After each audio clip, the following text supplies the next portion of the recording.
Before I even start talking, let me clear up a few things. Number one, I am not talking about any other reviewers. This is not shade being thrown at any other reviewers. Number two, we know that my channel is objective oriented. I'm not going to talk about objective versus subjective. This video has absolutely nothing to do with the review methods. Number three, when I talk about negative, I'm talking about a critical but honest review. I'm not talking about just overly bashing a product for the sake of views and clickbaiting type things. I don't do that. And that's not what I'm talking about here. Now, having said all of that, there are a number of reviewers, and I'm not talking in just audio, and I'm not talking about just YouTube. I'm talking about pretty much any hobby that you could be part of, any profession that you could be part of.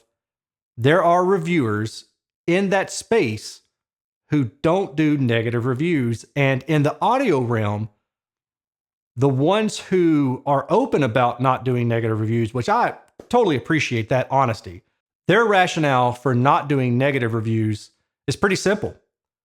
They've got a whole bunch of stuff to get through, and they don't want to waste their time with the stuff that they just don't enjoy. I get that. I 100% understand that completely. I really do. But I do disagree with it. And that's what I want to talk about in this video. So allow me to give you a few reasons why I think negative reviews are important. The first one is it really is a good way to baseline good performing speakers. Again, whether we're talking objective data or we're talking about just subjective listening, it doesn't matter.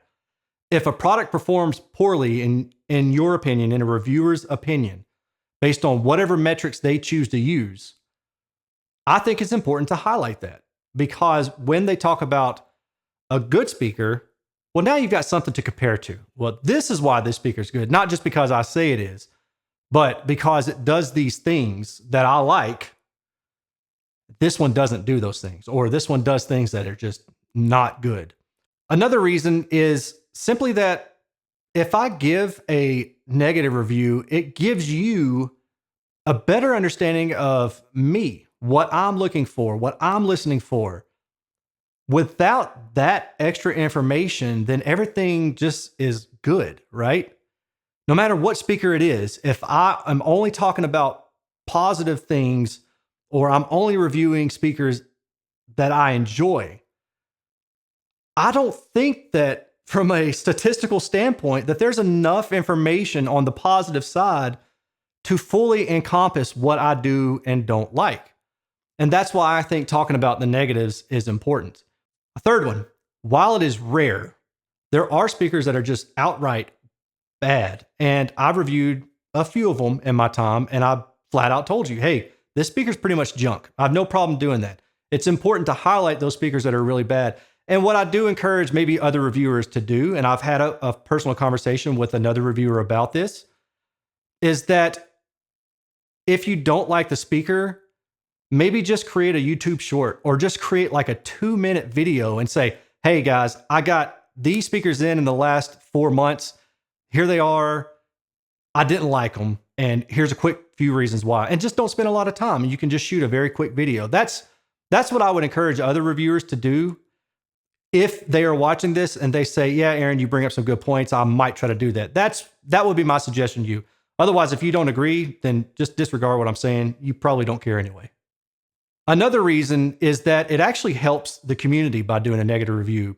I've had 2 manufacturers in the past 3 days, and this is no joke, reach out to me on reviews that I've done of their speakers that weren't super positive. In fact, one was pretty bad. And they have thanked me for my honesty. Now, I'm not bragging, 100% understand that it probably sounds that way, but I'm just speaking facts to you. And what I'm trying to relate to you is that through me doing those reviews, they've learned a little bit more about their own product and how it might be received by others, not just myself, but by those who watch my channel, because there's a lot of you out there who I've learned have similar taste to me. So I'm probably not the only person who's not going to like that speaker.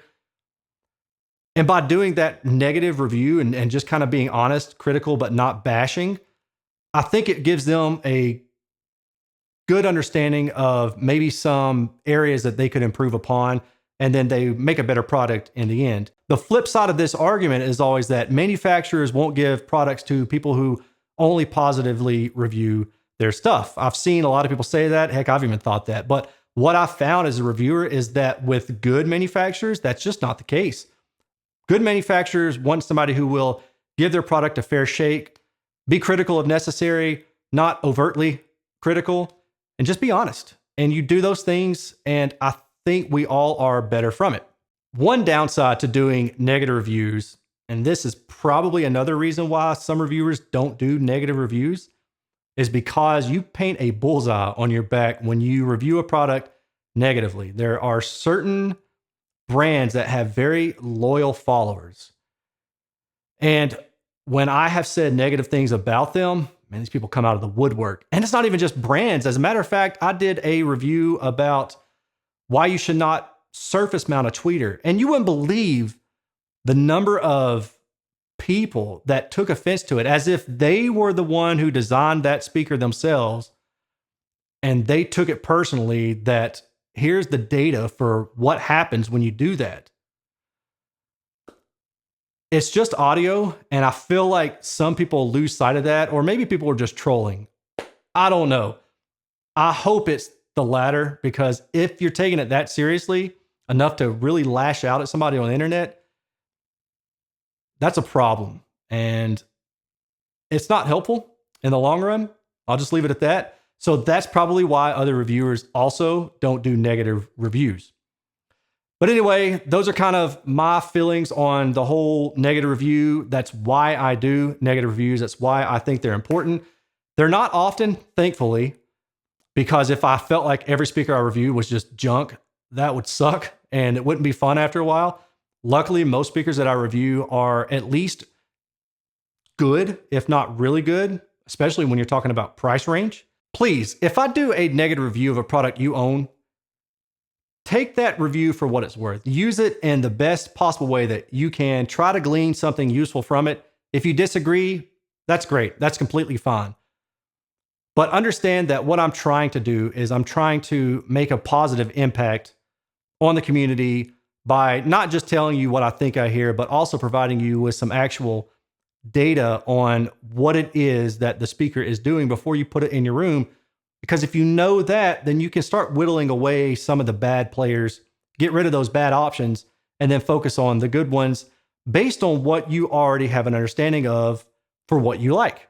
So maybe you like a speaker with a high frequency tilt. Hey, I've got speakers for that. Maybe you like a speaker with a high frequency droop. Hey, I've got speakers for that. Maybe you like speakers with a lot of wubba wub. I got some of those. Maybe you like speakers that are very small. Plenty of those. I covered the gamut. And in those reviews, I try to tell you about the pros and cons. Sometimes there's a lot more cons than there are pros, but that's the way it works. And hopefully through some honest assessment and through some discussion, you can learn what works best for you. You can understand why you like the speaker and why I don't. You can use that information, base that on future reviews of mine, and then have some better understanding of what it is that you may want to buy down the road. With that said, I am out. I will talk to you all later. Peace.